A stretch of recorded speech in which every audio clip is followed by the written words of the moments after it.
LG 에너지 솔루션이 1월 말에 상장하고 나면 이제 이거보다 큰 건 없으니까 저는 역발상으로 보자 이거죠. 삼성전자 이번 실적 발표는 굉장히 긍정적이었다. 지금 충분히 좀 흔들린다면 오히려 이거는 좀 담아가도 되지 않을까. 조선주는 의외로 장기 투자도 한번 해볼 만한 거고, 그리고 가치주 중에서도 장기 투자 해볼 만한 게 자동차. 근데 이제 지금 뭐 많은 분들이 채팅창에서도 이야기하듯이 올해 좀 더 어렵게 보는 이유가 뭐 금리 인상이라든가 이런 악재도 있지만 우리 내부에 아까 카카오 뭐 계속 네, 성장, 맞아요, 새로운 맞아요. 수급 때문에 희석이 되는 거, 예. 주수가 늘어나는 거 우리 그 마찬가지로 지금 LG 에너지 솔루션 이것 때문에 엄청나잖아요. 이게 네, 지금 너무 뭐 많죠. 70조? 70조인데 상장하면 100조까지도 그렇지. 100조까지 이렇게 보니까 여기에 기관이 돈이 뭐 새로 나올 리는 없으니 네. 기존의 물량을 매도하고 그 돈 가지고 사는 현상. 이것 때문에 더 시장이 어렵지 않겠냐. 예, 맞습니다. 이게 그래서 저도 굉장히 긍정론자인 거 다들 아실 거예요. 근데 제가 이제 그 올해 연초에도 조금 1, 2월 달을 조금 제가 약간 좀 플랫하게, 그러니까 뭐 급나간다 그게 아니라 좀 상단 하단이 좀 제한될 것 같다고 봤던 이유가 좀 가장 결정적인 게 또 LG 에너지 솔루션 상장 이슈가 좀 있어요. 그게 아무래도 수급을 빨아버려요. 빨아들이니까 작년에 혹시 카카오뱅크 좀 기억하실지 모르겠는데 그때 카카오뱅크 상장할 때 우리나라 증시 급락했거든요. 그렇죠. 그게 증시가 뭐 기업 내부적으로 문제가 있어서 그런 게 아니라 카카오뱅크 사려고 연기금이 엄청나게 카카오뱅크를 사는데 다른 걸 다 팔아버리는 거예요. 이걸 편입하려고. 그러니까 이제 그런 이슈 때문에 좀 자금이 좀 이쪽으로 한쪽으로 몰리면서 다른 기업들이 오히려 피해를 보는 거죠. 예, 그런 게 좀 있을 수 있기 때문에 1월 달에 좀 변동성이 일부 나올 수는 있다. 근데 다행스럽다고 해야 될지 모르겠는데 LG 에너지 솔루션이 올해 제일 크잖아요. 그렇죠. 이거 외에는 어쨌든 규모는 다 줄어들어요. 어찌됐건 간에. 그러면은 IPO를 하더라도 다른 기업들의 영향은 제한적이에요. 에너지 솔루션에 들어오는 순간 장기적으로는 변동성이 확 커지겠지만 이거 말고 이보다 더 큰 역대급 대여가 상장할 일은 당분간은 없어요. 그럼 오히려 악재 해소예요. 그래서 저는 LG 에너지 솔루션이 상장하고 보통 일주일 정도만 변동성이 나와요. 이걸 편입을 해야 되니까. 그때 다른 대형주가 같이 빠져버릴 거예요. 그때 적극적으로 담으세요. 이 수급 이슈 때문에 빠진 거는 절대 악재가 아닙니다. 대부분 다 회복해요. 그렇다면 이게 사실은 그 LG 엔솔 네. 에너지 솔루션 그 공모 할 때 예. 그때 이제 공모 금액들이 쏙 밀려 들어갈 때 네. 그때가 이제 절정이라고 봐야 되겠죠? 상장하고도 좀 빠져요. 아, 상장하고 왜냐하면 상장할 때 이 패시브 펀드가 들어가야 돼요. 이거를 왜냐하면 코스피 200하고 MSCI가 무조건 편입할 거예요. 그럼 미리 담는 펀드들이 있어요. 그럼 그것까지 하면 보통 일주일 변동성이 나와요. 그래서 상장하고 한 2, 3일 정도는 변동성이 클 텐데 그때 뭐 예를 들면 삼성전자도 빠질 수 있어요. 팔아야 되니까 이걸 좀 사기 위해서. 그러면 그럴 때 도망가시면 안 돼요. 이것 때문에 빠지니까 주가 빠진다고 그날 파는 게 아니라 매수를 하셔야 돼요. 그때는 회사에 문제 없으면. 근데 지금은 그 상장 이슈가 좀 남아 있으니까 변동성이 일부 나올 수는 있다. 근데 LG 에너지 솔루션이 1월 말에 상장하고 나면 이제 이거보다 큰 건 없으니까 저는 역발상으로 보자 이거죠. 더 이상 공모주 청약에 의해서 수급이 빨리는 악재는 크진 않다. 그러니까 차라리 그게 상장하고 나면 증시에는 이제 한 일주일만 지나면 오히려 좀 저는 긍정적으로 작용할 수 있다고 좀 보고 있거든요. 이것 때문에 사실은 뭐 한 달 전부터도 계속 얘기가 많이 나왔고 아까 그 에코프로 BM도 마찬가지거든요. 2차 전지 그 ETF에 들어가 있잖아요. 에너지 솔루션 편입하려고 파는 거예요. 그렇죠. 미리. 그러니까 이번 달 지나고 2월 한 중순 정도 넘어가면 2차 전지 소재도 진정돼서 회복은 될 겁니다. 그러니까 그때를 꼭 이용하세요. 내가 굳이 현금을 하고 싶으면. 그래서 에코프로 BM도 그렇고 이런 수급 때문에 좀 빠지거나 이런 기업들 조금만 지금은 팔 자리는 저는 아니다. 라고 말씀드리겠습니다. 그러면 이렇게 질문할 것 같아요. 오히려 이제 그렇게 가격이 많이 빠질 때 LG 에너지 솔루션 네. 상장 이후 그때 매수를 한다. 최고의 어떤 매수 기회가 온다고 봤을 때 어떤 주식을 살 것이냐. 그러니까 지금 성장주를 갈 것이냐 아니면은 아직 덜 오른 가치주로 가야 될 것이냐. 저는 반반하는 게 좋다고 생각하는 게요. 반반으로? 왜냐면 올해 보면요. 그러니까 작년에 성장주 중에서 너무 올라서 못 샀던 애들이 많아요. 근데 올해 연초부터 그냥 급나가는데 가장 대표적인 게 그 메타버스 관련주들 있잖아요. 게임주. 이게 여기서 끝날 일은 아니잖아요. 메타버스 NFT가 반짝하고 끝난다? 그럴 일은 없을 거라고 저는 생각합니다. 근데 이게 비싸서 작년에 못 사신 분도 되게 많아요. 저거 어떻게 해서 저렇게 올라가는데. 근데 그런 분들 입장에서는 지금 절호의 찬스가 온 거고 사실은. 근데 바로는 안 가요. 어차피 미국의 금리가 좀 진정되고 LG 에너지 솔루션 상장 이슈도 좀 끝나야 되니까. 그럼 그 시점은 이제 2월이 좀 넘어가야 될 것 같긴 한데 저는 반등 시기를 이렇게 좀 본격적으로 상승하는 걸 3월로 보거든요. 성장주들이. 1, 2월은 좀 쉬고 그러면 2월에 한 번 더 흔들릴 거예요. 그때 에너지 솔루션 상장이나 이런 것 때문에. 그럼 그때 내가 평소에 공부했던 얘는 분명히 된다. 금리와 상관없이 찐 성장 나올 기업들이 분명히 있을 거예요. 저는 예를 들면 네이버도 굉장히 좋게 봐요. 여전히 네이버가 뭐 올해 검색 성장률이나 뭐 이런 광고 매출이 좀 준다는 얘기고 있지만 네이버를 볼 때 일본 쪽도 괜찮고 특히 메타버스 제페토를 지금 작년에 손정희 회장이 투자를 했거든요. 그래서 네이버 제트가 굉장히 좋고 요새 M&A도 활발하게 하거든요. 이런 기업들은 저는 금리 뚫고 올라갈 수 있다고 생각을 해요. 그런 기업이라든가 메타버스에서 뭔가 성과를 보여주고 있는 그런 기업들인데 주가 빠진 거. 삼성전자도 좋은 기회가 되겠죠. 삼성전자 금리 인상과 상관없이 수요가 단단하고요. 제가 삼성전자 이번에 실적 보면서 놀란 게 D램을 수익성 위주로 경영하겠다고 이제 실적이 나와 있다는 보고서들이 많이 나왔어요. 그렇다는 얘기는 이제는 출렁이 이게 완화돼요. 옛날에는 D램 때문에 아주 난리가 아니었잖아요. 이런 게 아니라 이제 완만한 사이클로 가요. 거기에 파운드리 붙으니까. 그러면 삼성전자 같은 경우도 기다리면 또 좋은 기회 오는 거잖아요. 그럴 때. 그렇죠. 그래서 그런 성장주, 그러니까 너무 성장이나 가치주다 이렇게 분류하는 것보다는 어쨌든 기업에 우리가 투자할 때는 성장이 나오는 기업에 투자하는 게 맞는 거예요. 그게 뭐 가치주가 됐건 간에. 조선주를 제가 좋게 보는 게 조선주는 지금 성장이 나와요. 너무 수주가 많아요. 요새. 그러니까 옛날엔 가치주였지만 진짜 성과도 올라가고 발주도 잘 되고 성장주로 볼 수 있는 거잖아요. 저는 은행도 성장주로 봐야 된다고 생각해요. 그러니까 은행은 성장주로 보는 건 좀 우스운 얘기일 수도 있죠. 성장 안 하니까 사실은. 근데 주변 환경이 성장주로 만들고 있어요. 금리가 올라가요. 그렇지. 근데 가격이 너무 싸요. 그럼 은행주 같은 것도 편입해보는 것도 좋겠죠. 그래서 사실은 저는 올해장은요. 작년에 정말 못 올랐던 기업들 중에서 한번 찾아보면 찾을 게 너무 많아요. 그리고 작년에 올라갔던 기업들도 연초에 1, 2월에 이렇게 급락을 하게 되면 또 기회가 생기는 거고. 그래서 제가 뭐 특정하게 뭐 이거다 저거다 구체적으로 얘기하기는 좀 그렇지만 기회는 정말 많습니다. 그래서 지금 안 되시는 분들 너무 좌절하지 마시고 올해 안 될 것 같은 거는 철저하게 한 번은 반등 나오거든요. 그러니까 반등을 줄 때 내가 봤을 때 이 기업은 올해는 좀 힘들 것 같다. 성장도 안 나오고 자르세요. 과감하게. 자르시고 성장 나오는 기업으로 교체하면 돼요. 그게 1, 2월에 끝내야 돼요. 이게 왜냐면요. 만약에 3, 4월에 강세장이 올 수도 있잖아요. 그럼 못해요. 이미 그렇죠. 왜냐면 가는 건 가버려요. 이미 달리고 내가 가지고 있는 것 중에 올해 성장 안 나오는 거는 묶여가지고 가지도 못할 겁니다.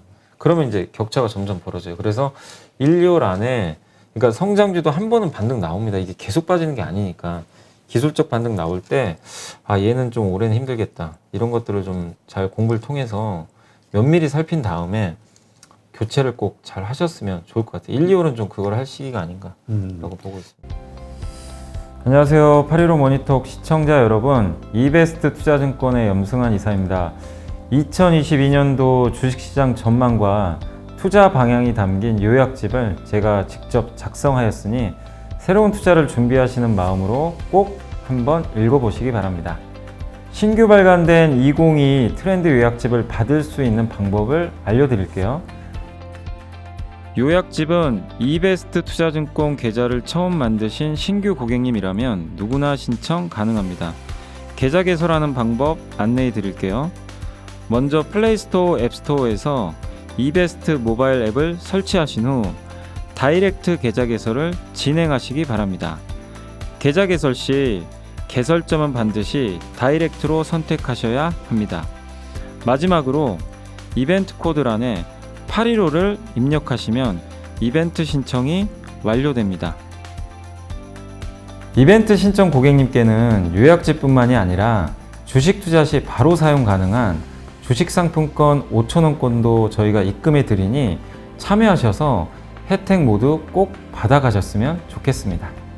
자세한 문의사항은 이베스트 투자증권 02-3779-8880으로 연락 주시면 안내 도와드리겠습니다.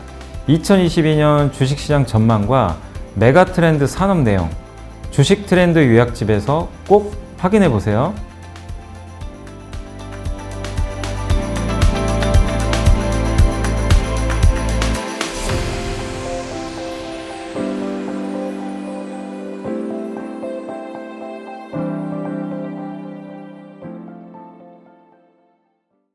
근데 그 삼성전자 같은 경우도 사실 작년 한 해 계속 밀려 내려왔으니까 네. 고점 찍고 초에 올해 그런 관점에서 투자할 만한가에 대해서 이제 고민해 볼 수 있는데 그 일단 이번에 실적 발표 LG전자하고 했잖아요. 네. 가장 먼저 일단 실적은 나쁘지 않아요. 네. 근데 LG전자 같은 경우 지금 뭐 삼성전자도 그렇고 그렇게 생각했던 것만큼 이렇게 뭐 좋은 반응을 보이고 있지는 않는 것 같아요. 네. LG전자 가지고 고민이신 분도 있는데. LG전자가 이번에 좀 올랐다가 LG전자가 올라간 이유는요, 뭐 실적 좋아서 간 건 아니었고 저번에 올라간 거는 그 애플카, 그렇죠. 예, 애플카 기대감이 아직 살아 있어요. 언제 할지 모르니까.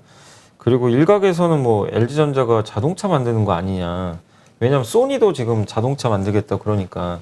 근데요, 제 생각에 솔직히 쉽지 않을 것 같아요. LG전자가 만들 수 있어요. 사실 역량은 돼요. 마그나랑 같이 있으니까 자동차 만드는 게 문제는 아닌데 LG전자 그 자동차 사업부의 목표가 부품이잖아요. 그렇죠. 그럼 만약에요, LG전자 갑자기 우리 완성차 만들게요 이러면요, 다른 완성차 경쟁사들이요, 그 부품을 안 쓸 가능성이 굉장히 높아집니다. 야, 너네 우리랑 경쟁하려고? 기분이 나쁘거든요, 되게. 애플이 삼성에서 TSMC 갈아탄 것도 그 이유가 하나 있잖아요. 그래서 LG전자가 완성차 하긴 저는 굉장히 어렵다고 보고, 뭐 애플카를 만들어줄 수 있겠지만 LG 브랜드를 달고 하는 거는 솔직히 좀 쉽지 않을 것 같고, 왜냐면 이제 주주분들 중에도 그런 거 기대하시는 분 좀 계시긴 하더라고요. 근데 그리고 또 그 자동차 회사들이 뭐 어떤 자동차 회사는 100년 넘었잖아요. 그 회사들의 그 막강한 유통망도 활용을 해야 되거든요. 근데 LG전자는 그런 자동차 유통망이 없잖아요. 그렇죠. 그 솔직히 쉽지 않아요, 말처럼. 그래서 저는 너무 그러니까 LG전자에 관련해서는 여러분들이 그 애플카를 기대하는 건 저는 괜찮다고 생각합니다. 충분히 뭐 역량이 있으니까. 근데 LG전자가 스스로 뭐 자동차를 만든다, 그거는 솔직히 저는 좀 쉽지 않다고 보고 있거든요. 그래서 그 부분을 한번 염두에 두시면 되겠고, 오늘 이렇게 좀 많이 빠지는 거는 4분기 실적이 예상보다 좀 안 좋게 나왔고요. 특히 그 그러니까 일회성 비용이라 그 약간 성과급도 지급이 있는데 그 물류비가 많이 들어갔대요. 그 해운 운임비 있잖아요. 그게 왜냐면 지금 컨테이너선 운임 지수가 여전히 높아요. 지금도 높습니다. 그러면은 가전제품을 배에다 실어서 나르는데 그 물류비가 너무 많이 들어간 거예요. 그래서 그 비용 때문에 4분기가 미스 났고 물류비가 좀 꺾여야 됩니다. 근데 이게 아직도 이어지다 보니까 주가의 부담이고, 근데 애널리스트 제가 이제 보고서를 보니까 공통적으로는 싸다. 그래서 뭐 너무 걱정할 자리는 아닌데 오르기 위해서는 좀 시간은 좀 필요할 것 같다. 그래서 LG전자 보유하신 분들은 좀 장기로 보셔야 될 것 같아요. 올해 하반기에 대해서는 다 좋게 보더라고요. 그러면은 올해 하반기가 좋으면 주가는 2분기부터 움직이겠죠. 그럼 4월을 반등 타임으로 보세요. 네, 그렇게 생각하시고 지금의 하락은 조금 이겨내 보자. 작년에 아마 기억하실지 모르겠지만 LG 디스플레이가 한참 안 좋았잖아요. 그랬죠. 근데 결국 OLED 때문에 좋아진다는 얘기는 있었는데 그게 몇 달 후에 딱 반영되면서 올라가 버렸잖아요. 그러니까 LG전자도 저는 그런 그림으로 보거든요. 그래서 적어도 1, 2, 3월까지는 조금 부진할 수 있으니까 4월 이후를 내가 좀 생각한다면 한번 좀 인내하는 것도 좀 괜찮을 것 같고, 삼성전자도 좀 물어보셨는데 삼성전자 같은 경우는 실적이 표면적으로는 감소했어요. 영업이익이 조금 감소를 했는데 매출액은 증가했는데 영업이익 감소한 게 대부분이 그 특별 성과급 2021년도 실적이 역대급이었대요. 그렇죠. 2018년 이후로. 그래서 아마 성과급이 1조 정도 이상 나가는 것 같아요. 그거 제외하면 실적은 괜찮고요. 매출은 증가했고, 이 삼성전자가 주가가 물론 오늘 빠지긴 하지만 오늘 증시 하락에 비해서는 굉장히 견조하잖아요. 그렇죠. 그 이유가 뭐냐면 아까 잠깐 말씀드린 대로 삼성전자가 메모리에서 이제는 돈 벌겠다, 열심히 벌어가지고 파운드리 투자하겠다, 지금 이쪽으로 방향을 바꿨어요. 그러니까 파운드리 뭐냐면, 그러니까 좀 비유가 적절할지 모르겠는데 삼성전자가 지금 사업부가 반도체가 두 개잖아요. 그렇죠. 메모리가 큰형님이에요. 큰형님. 파운드리 아우죠. 아직은 덩치가 작으니까. 근데 메모리 이 큰형님이 아우를 좋은 대학에 지금 보내고 싶은 거예요. 키우고 싶어요. 그래서 메모리가 지금 이 형님이 지금 직장 다니는데 돈을 정말 잘 벌어요. 여기서 번 돈을 아우한테 지금 이제 쏟아붓겠다는 거예요. 야, 너 이렇게 해서 내가 지원해 줄 테니까 공부 열심히 해서 좋은 대 가고 좋은 데 취직해. 이런 느낌이에요, 지금. 그러니까 삼성전자 메모리는 이제 별로 걱정할 게 없어요. 공급 가행 이슈가 나올 리가 없어요. 메모리 쪽은 수익성, 번 돈으로 파운드리, 이건 파운드리 기술 개발해서 TSMC 이기는 게 목표잖아요. 이런 지금 분위기로 갈 가능성이 높아졌어요. 이게 더 힘이 실리는 것 같고, 삼성이 이번에도 얘기했던 게, 저번에도 또 계속 얘기했던 게, 영어로 디서플린이라고 절제하겠다. 그러니까 우리는 아무리 내가 메모리에서 삼성이 맘만 먹으면 메모리 공급 늘려버리면 돼요. 그러면 돈 더 잘 벌 겁니다. 그렇지. 업황 좋을 때. 근데 안 해요. 절제해서 수익성 만들어 놓고 이쪽으로 가겠다. 방향이 명확합니다. 그러면 이건 하이닉스한테도 되게 좋은 거죠. 오, 하이닉스, 삼성전자 공급 안 늘려? 이러면 메모리가 공급 강에 빠질 이유가 없어요. 마이크론, 하이닉스, 삼성 다 좋은 거죠. 그러면 우리가 실적에 대한 신뢰도가 올라가는 거죠. 그래서 삼성전자 이번 실적 발표는 굉장히 긍정적이었다. 그래서 일부 증권사 목표 주가 또 올렸어요. 그래서 삼성전자에 대해서는 걱정하지 마시고 오히려 이렇게 좀 흔들릴 때 또 나중에 또 LG에너지솔루션 상장할 때 또 흔들릴 수 있겠지만 지금 충분히 좀 흔들린다면 오히려 이거는 좀 담아가도 되지 않을까 저는 그렇게 생각하고 있습니다. 네.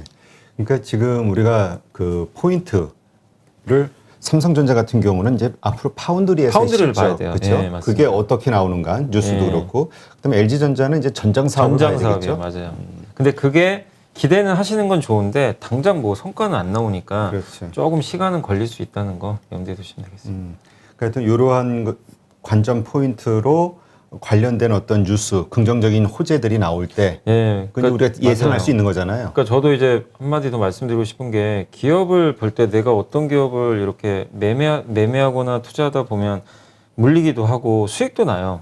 근데 그럴 때 어부지리가 있잖아요. 내가 전혀 모르고 있다고 운 좋아서 수익 나는 경우도 있고, 운 나빠서 그냥 까먹는 경우도 있는데 그거는 사실 중요한 게 아니고 어쨌든 내가 아까 LG전자와 삼성전자의 그 분석을 한번 해드렸잖아요.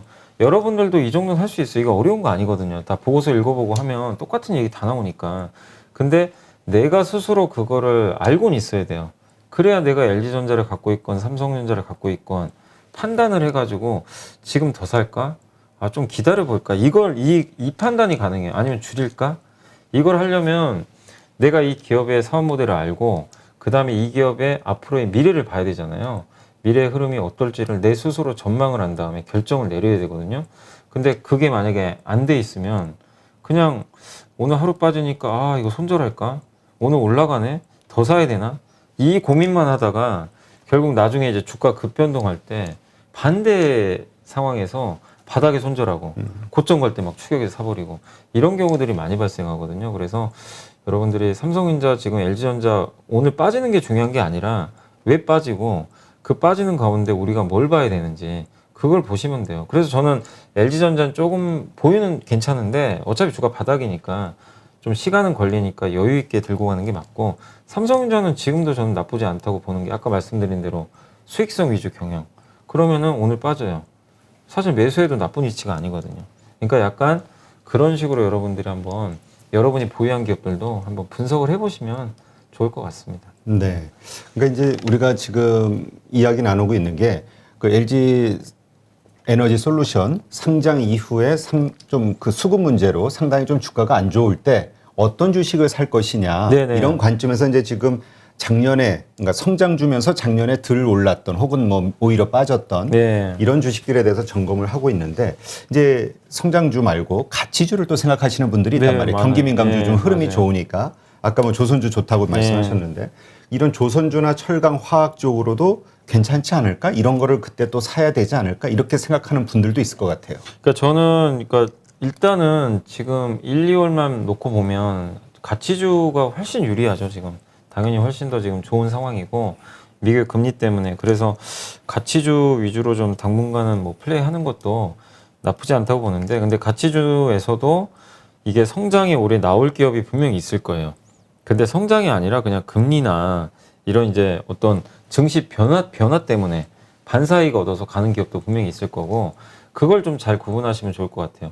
그래서 예를 들면은 이제 리오프닝 같은 경우도 많이 빠졌잖아요. 그렇죠. 뭐 백화점이나 음식료나 이런 기업들도 많이 빠져 있고 한데 그런 기업들 중에서 구조적으로 성장하는 기업도 있고요. 그 안에서 섹터 안에서도 되게 다 달라요. 그리고 구조적으로 성장 못하고 그냥 이거 리오프닝 가니까 그냥 같이 따라가고 그런 기업도 있을 거예요. 그거를 여러분들이 구분을 되게 면밀하게 좀 잘 하셔야 될 것 같아요. 그러니까 일단 뭐 요새 보면 뭐 오늘도 백화점주들이 많이 빠지잖아요. 면세점도 그렇고 많이 빠지는데 이 기업들도 한마디로 뭐 가치 주긴 하는데 리오프닝 하게 되면 주가는 분명히 올라요.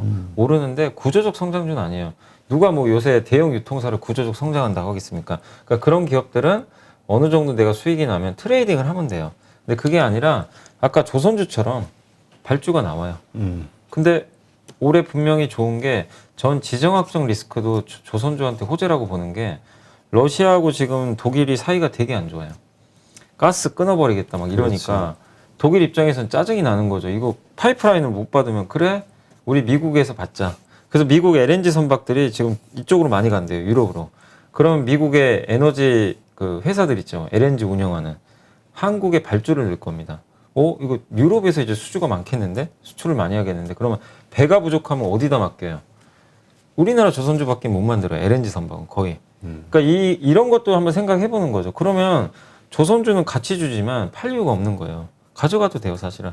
중간중간 이제 너무 급등한 한 번씩 팔아줘도 되지만, 그러니까 약간 다른 개념이라는 거죠. 너무 트레이딩보다는 이런 사이클이 나온다면 조선주는 의외로 장기 투자도 한번 해볼 만한 거고, 그리고 가치주 중에서 또 장기 투자 해볼 만한 게 자동차.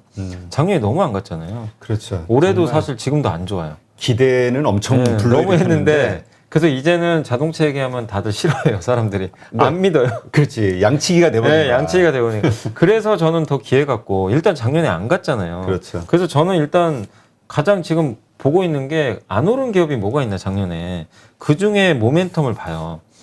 그래서 지금 올해 연초에 나왔던 게 2차전지 장비 장비 회사가 튀었고 그 다음에 봤던 게 이제 조선주들도 작년에 안 갔는데 연초부터 막 수주가 폭발하더라고요. 그렇죠. 근데 자동차는 이제 뭔가 안 보이니까 그런데 왜 자동차를 저는 경기 민감주에서는 계속 좀 잡아야 되냐면 3월 달에 인베스터 데이가 열려요. 3월에 CEO가 나와서 현대차 사업 그룹 전략을 발표를 할 겁니다. 구체적으로. 근데 아직은 구체적인 게 없잖아요. 아마 작년에 엔진 사업부 개발 이제 엔진 사업 개발 안 하겠다 언급을 한 것처럼 뭔가 좀 그 전기차라든가 전동차, 자율주행차로의 좀 빠른 전환을 위한 전략 발표가 좀 있을 거라고 저는 기대를 하거든요. 근데 그런 것들이 구체적으로 나오게 된다면 주가의 모멘텀으로 좀 실리게 되겠죠. 그래서 저는 현대차가 지금 안 가죠. 안 가고 뭐 기아도 안 가고 막 이러지만 오히려 그러기 때문에 좀 들어갈 요인이 더 커졌다. 이렇게 말씀을 드리고 싶고 그리고 지배구조 이슈가 이제 화두가 됐잖아요. 지난주에 글로비스 지분 매각한 그렇죠. 것처럼. 그래서 빨리 이거 해야 되거든요. 그래서 아마 그 신호탄이 지금 이제 싸졌기 때문에 이런 부분도 저는 주가에 나쁘지 않다고 생각합니다. 왜냐하면 모비스가 지난주에 급등했어요. 그게 시장의 그러니까 오해라고 하긴 그런데 증권가에 다 알려진 내용이죠. 모비스 지분을 정의성 회장이 확보해야 되는데 없어요. 그래서 그렇지. 일부러 누른다. 막 이런 얘기 많았잖아요. 못 가게. 오래됐지 그 얘기. 오래됐어요. 진짜 몇 년 전부터.